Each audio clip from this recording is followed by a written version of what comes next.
Welcome to Tabs 2 Cents, the show where we discuss multiple income streams and macro factors affecting the world today. Hi, everyone. Welcome to the Tabs 2 Cents podcast. Today on the show, we have Carbonomix. We're going to be talking about Aduro Clean Technologies. That's ticker ACT.CN.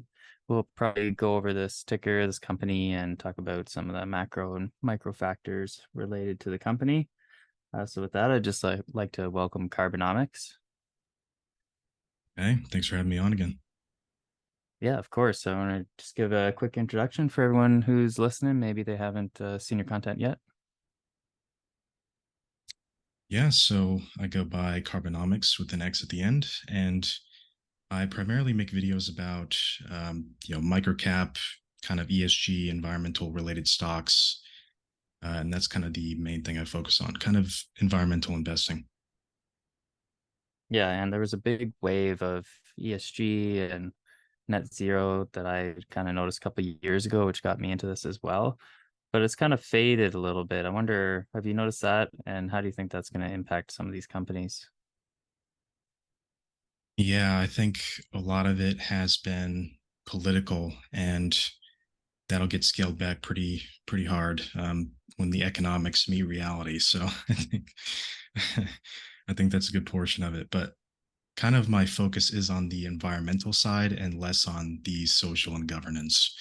Um, I mean, I think it's pretty hard to even focus on social and governance when investing anyway. So, my focus is on the environmental trends, not some of those other factors that tend to get more political, we'll say. Yeah, I think most companies, when they talk about, or most people, when they talk about ESG, it's mostly environmentally focused, anyways. The S and the G sort of get lost in the conversation, I find. And that's kind of what brought us together initially was the carbon credits. And I've noticed that it's, you know, there's a lot of talk about climate change, but it seems like a lot of companies are pulling back from their net zero commitments lately. And they can do that, of course, in the voluntary side. And just recently, I think it was last week, Apple came out and they said that they're going to move forward and make their products net zero again. So you see it from the big boys, but not necessarily the smaller companies. So I just wanted to quickly ask you your thoughts on that before we get into Aduro.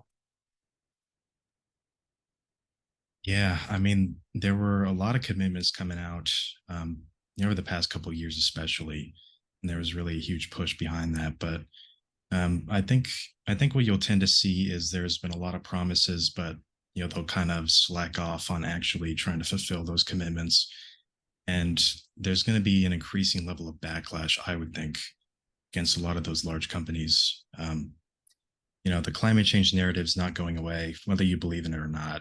Um, that belief is not changing. So, uh, the fact of the matter is, I personally think that there's a lot of money to be made here, and I'm certainly positioning myself that way. So that's kind of where I've positioned my content, and I think over time, a lot of companies will actually uphold their commitments, or at least try to. And even if they just try to, even if they don't get anywhere near what they're targeting or what they're saying they're going to do, there's still a lot of money to be made in that. Just we're talking large numbers of dollars moving around. So that's my take on it. Yeah, I have to agree. I don't think the narrative is going to change on climate change. And one of the biggest bull thesis for me in that was that companies weren't going to be able to meet their commitments. And so in order to do so, they would have to buy, credits from the voluntary market and in turn push the price up. But of course, there's always the option of just backing out from the commitments. So until people start going after them for backing away from those, it's going to take some years for this to develop. But, this is a whole nother conversation. I mean, it's a very interesting one, but I got you on to talk about Aduro. So I wonder, we can just introduce these guys, Aduro Clean Technologies. Yeah, ticker's ACT.CN. They're about a $68 million Canadian market cap. And they closed at Today they closed at $1.09 Canadian. So I know you just released a video actually right before this podcast. So feel free to take it away on this company. If we can just start the conversation with just some major points that you found in your research for that video. Sure. So in that video, I covered some of the recent news involving the company. I'm sure we'll talk more about that later on. But kind of what Aduro's focused on is, the recycling paradigm where a lot of people have heard of that, less than 10% of plastic waste is actually recycled. It's a huge problem. Most of it's ending up in landfills or sent overseas. Clearly, it's only getting worse because we create around 350 400 million tons of plastic waste globally per year. The numbers just kind of get absurd. So kind of what Aduro is focused on, and they've been developing their recycling technology for over a decade now. So they're definitely not new to the space, but they are a small company. And what they've been focusing on is multiple verticals, but plastic is going to be the main one. So they're focused on plastic recycling, but there's also bitumen, which is also known as asphalt. And then there's also biofuels as well. So they have 3 different verticals that are kind of the primary focus right now. Although what they've mainly been focusing on is the plastic and bitumen. So kind of what their process entails, they call it the hydrochemolytic process. And specifically, what they refer to is chemolysis, is kind of what their process is that they've designed themselves. And it's essentially the chemical deconstruction of a lot of products that are hydrocarbon based, so a lot of oil derived products. So you can see that when they're doing it with plastic and bitumen, asphalt as well. It's made of hydrocarbons. So they're breaking down hydrocarbons, and I'm not going to get into the process too much here. There's a lot of other videos that can explain the chemistry a lot better than I can, but kind of the focus is the deconstruction of hydrocarbons, and they're taking the carbon and they're separating it out into different length chains. And that allows them to create different products. So they can break down plastic, and they can take that plastic and they can convert it into naphtha or ethane, which will go back into what they call a cracker, which eventually turns back into plastic through that process. So kind of creating a circular economy, and they can do that with plastic. And they'll do this with a catalyst, which can be, cellulose or metal. It kind of just depends on what they're trying to create, but they can create naphtha or ethane, and they can also create diesel, kerosene, some of these other oils. That's kind of the primary focus of what they're doing. So that's kind of the focus on the plastic front. But for bitumen, that's specifically for heavy oils in the Canadian sands, the Canadian oil sands up north, where it's pretty difficult to transport that oil because it's so heavy. So kind of what their process can do is they can kind of convert it back into lighter oils. So that'll actually make it easier to transport. So it'll also make that oil more valuable because the benchmark Western Canadian Select actually trades at a discount to WTI, for example. So that can actually immediately make the oil more valuable. And they have several different partnerships around all these verticals, if we want to get more into that. Yeah, this company has been on my watch list for a long time. And we actually touched on it a little bit the last time you were on the podcast. And one thing that kind of piqued my attention again with these guys was they made a deal with Prospera Energy for their bitumen, and they're creating a plant.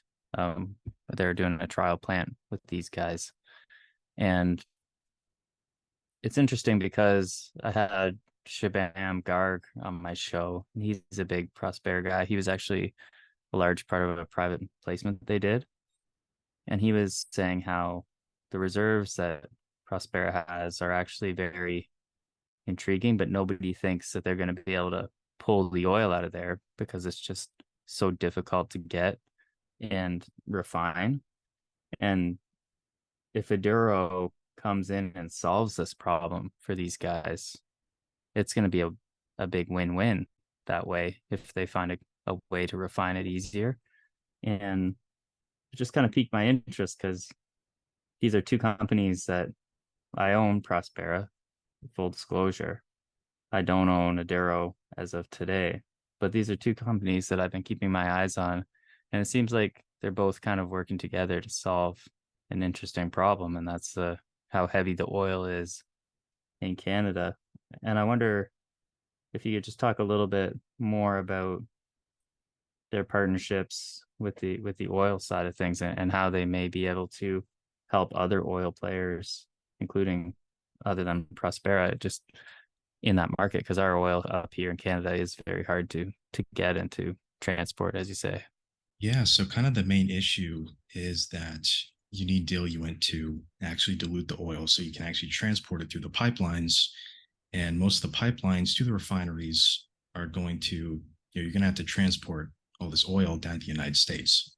So that's kind of the issue. And obviously, buying diluent costs money. So that's cost savings right there, and tends to make the oil more valuable. So that's immediate, like you say, it's immediate win-win.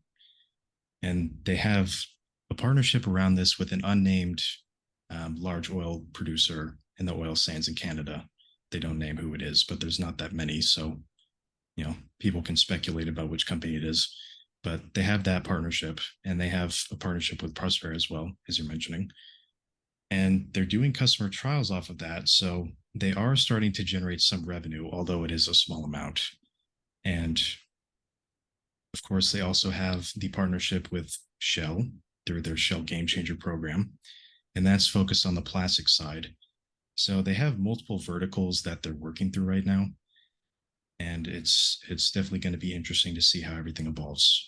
They just recently had a news release with Shell where they announced that they had reached the step 4 of 6 steps in their partnership, and they expect that the partnership is going to not conclude, but essentially the testing that they're doing is going to conclude by the end of the year. So we'll have more results on that, and we'll kind of see where their partnership evolves from there. Yeah, I mean, Shell is as big as it gets, and it's nice to see them getting to higher steps. And step 6, I'm not sure how many are in that process, but they've already worked through 5, and I'm not sure how hard it is to get there. But I'm Yeah, assuming so anytime that sorry Shell for works with coming something. in. No, oh no, it's okay. I was just gonna say, I'm assuming whenever Shell decides to work with somebody, they must be onto something. Yeah, and that's kind of the thought process behind it. And just to add a little additional context, Shell's also going to add commercialization efforts for Aduro as well. So they're going to help them commercialize the technology and scale it up. So that's kind of the focus behind this, specifically working with Shell in that game changer program. Yeah, that's really interesting. And just for the oil buffs out there, I'm gonna read a little bit. I took a picture of this for the Prospera project that they're doing. So this is the bitumen upgrading technology. They call it the HBU technology. So I just want to read through the phases because I find this is very interesting for anyone listening. So phase 1 involves a combined working plan of laboratory and continuous flow work using Prospera bitumen and Aduro's HCT process. Phase 2 includes preliminary engineering, identification of the pilot plant site, and reviewing of licenses and permits, as well as detailed budgeting and agreement to proceed with construction. So we're not even in construction until phase 3, which includes procurement, fabrication, construction, commissioning, and operating of a 50 barrel per day pilot plant. So I just found that interesting that it's going to take a little bit before they build anything, but in phase 3, it's actually going to be pumping out 50 barrels per day. So, I mean, you think you're at, $120 Canadian per barrel. You're, $6,000 a day for oil that is otherwise very difficult to mine and refine. So, I mean, when they scale that up and they get the technology down, there's definitely some potential there. Yeah, exactly. And as far as scaling up the technology, Right now, where they're at is they're at an R2 pilot plant is what they call it, and that's recycling a few kilograms of plastic waste per day. Or sorry, per hour, and that's for plastic. And they also have an R2 for bitumen as well. So they have two R2 pilot units, which has kind of been their focus, where they can, for plastic waste, they can recycle a few kilograms per hour is kind of their focus with plastic. And then they also have one for bitumen. Um, and these kind of pilot plants have further proven the technology because now they've moved on from batch process, which is kind of the work that they've done in the lab. And now they're moving to continuous flow. And that's what the R2 is. So now they're doing, continuous flow plastic waste and doing the same thing for bitumen and, upgrading bitumen into lighter fuels. So they're doing that for both verticals. So that's kind of proving out the technology. And they've done that so the first R2 for bitumen was with a professor at Western University. And that was kind of third party validation, if you will, was what they referred to it as. And that was with a professor for, chemical engineering. So he definitely knows his stuff. And they have kind of a partnership with Western University because they recruit a lot of talent there. And they've done a lot of work with that university. It's kind of in the area in Canada. So they've worked with them. So that's part of the process. And there's also the validation from Shell. As you mentioned earlier, Shell's not just going to work with anybody. So they've also been proving out the R2 for plastic with Shell. So we're kind of getting that validation from multiple different parties. And that kind of plays into the new CRO that they brought in as well, Eric Appelman. And what's interesting about his backstory is that he's got 35 years of experience in the industry, worked at Pellstorp, I think it is, and a few other chemical companies. So has some experience there. But most notably, he was the CTO of Brightlands Camelot, which is kind of a top 10 research institute in the Netherlands that's has one of their specific focuses is actually on the circular economy. So you have a lot of those startup technologies that are contributing to this kind of plastic problem there. So he's seen hundreds of different technologies and he's decided to work with Aduro. So I think that's a huge validation for Aduro, considering he's not just going to work with any company.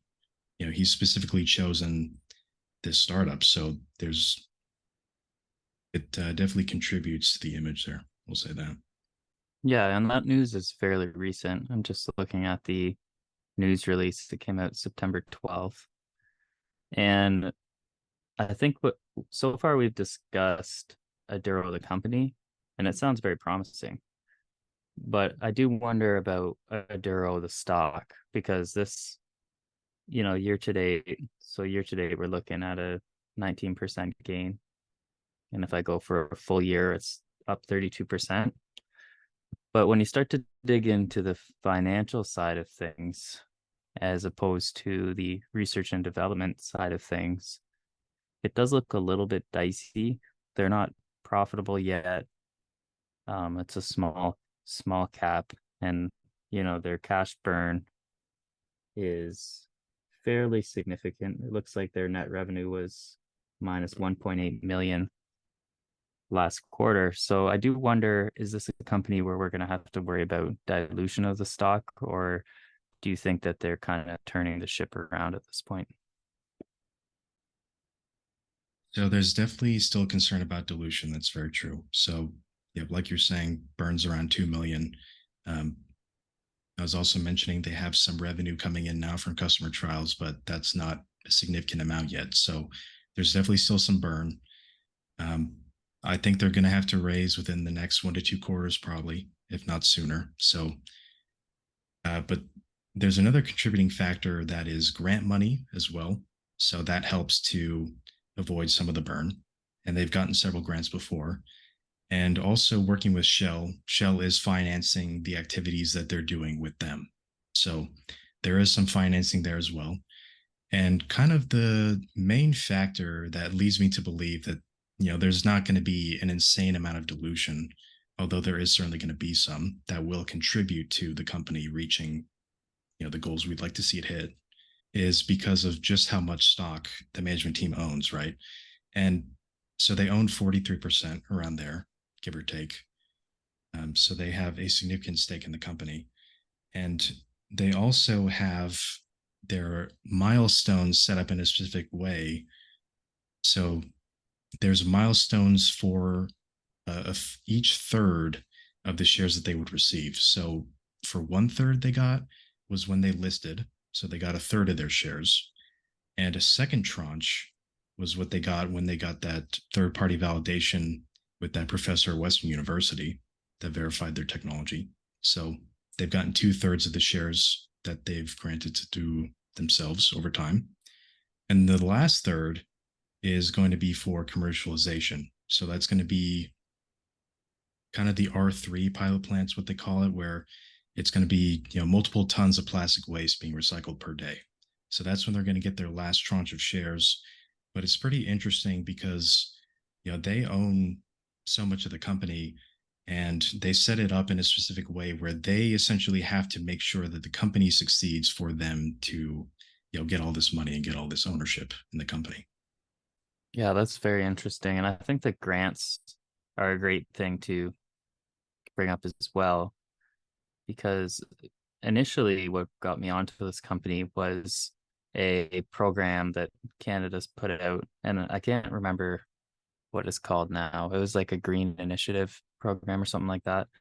And there was a whole bunch of companies with very interesting tech in there, and Aduro was one of them, and Pyrogenesis was one of them, and Energia was one of them, who does renewable natural gas. And a lot of these companies, they have this fantastic technology, and I want to see them succeed, and I hope that they do, but their stocks have just been trashed lately, and it's really hard to know when to buy into these companies. And I think that for me, Aduro's one that I'm 100% going to keep my eye on, and I hope that they succeed, but the dilution scares me for now.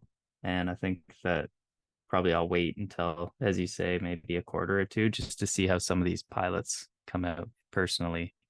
But it's also one of these things that, they could have a breakthrough at any moment too. So it's really hard to decide when to buy a stock like this, I find. Uh-huh. Yeah, I think that's fair.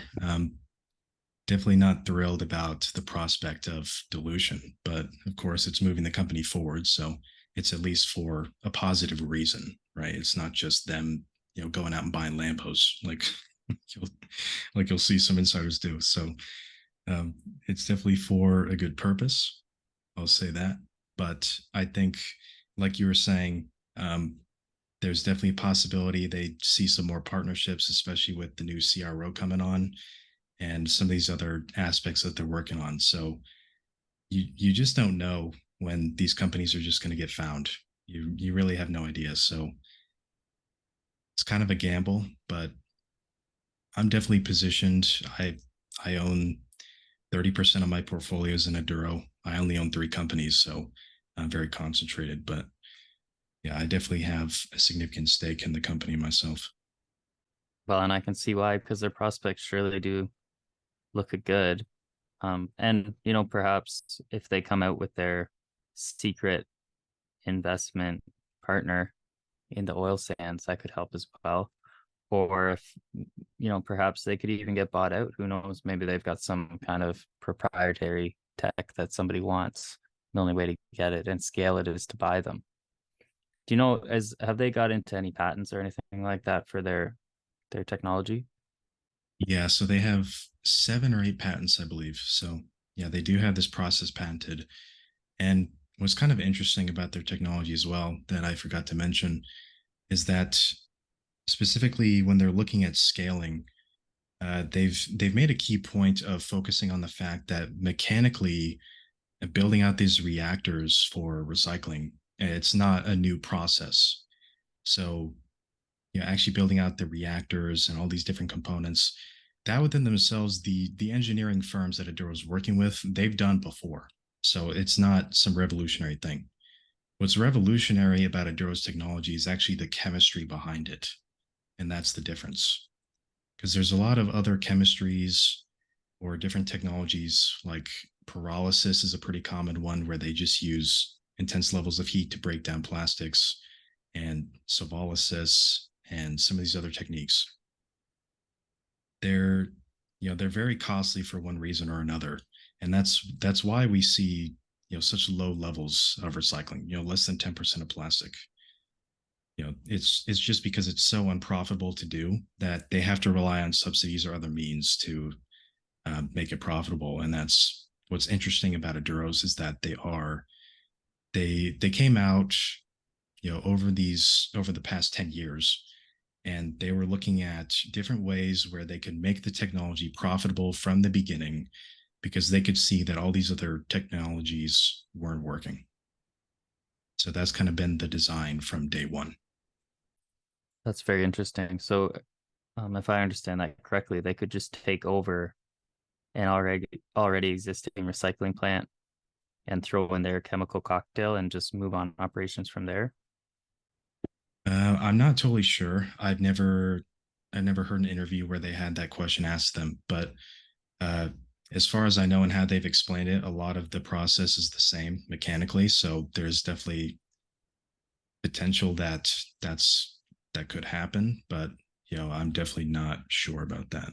But I know for a fact that a lot of the engineering firms that they're working with, they've made similar products at the very least. That's interesting. Yeah, and perhaps if it's not a fast takeover, or maybe it's they have to change a couple things. They don't have to change the whole process, which could save the money in the end if they're buying up plants that people don't want because they're unprofitable. Buy them up, change a few things, throw in the cocktail, and away they go. So, yeah, no, I think that this is definitely a company for people to put on their watch list, and allocation is key for something like this. I think you've obviously got 33% in, which you've got your conviction, and I think that that's great. But maybe for somebody else, they want to limp in, or however they want to do it. Um, but yeah, I think that this has been a great sort of scratch the surface for this company, and anyone can sort of dive in. So I want to just open the floor to you if you have any final thoughts on Aduro. Yeah, so of course I'm not advocating for other people to put 30% of their portfolio in this company. But a lot of the videos I've made have been about how they've been de-risking the company over time, and they've been hitting milestones pretty consistently for different processes they wanted to complete. So as far as what I've seen so far, Aduro is looking very promising, and it's definitely a stock to at least put on your watch list. And I think that there's a lot of upside that I've covered previously, and potential partnerships with Shell. Um, just working with Shell and recycling the goal that they have for 1 million tons of plastic waste by 2025. That would convert to 180 million in revenues for Aduro through licensing their technology to Shell. So just for 1 million tons being recycled, that's kind of what the economics are looking like, at least from their projections. So if we see numbers like that by, they're predicting 2026 or 2027. If you see numbers like that, obviously you can do the math. That's a lot of upside. So um, I'm definitely young as well, so I'm willing to take some slightly riskier positions than other people should or could. So um, that's kind of my thought process. Yeah, absolutely. And everybody's going to invest the way that's right for them and their financial situation and their personality. And I think that that's great. Before I let you go, just if anybody's interested, where can they find you? Yeah, so I'm on YouTube at Carbonomix and on Twitter as well. So those are the main two places. I also have a newsletter as well. If you want to subscribe to that, there's a link to that on Twitter. And those are the main three. Awesome. Well, thanks for coming on the show. I'll make sure to link out that YouTube video you did today on Aduro as well. Cool. Thanks for having me. Joe is not a financial advisor and may have interest in the stocks discussed on the show, so do not take any information included within this podcast as a recommendation or formal advice. Thank you.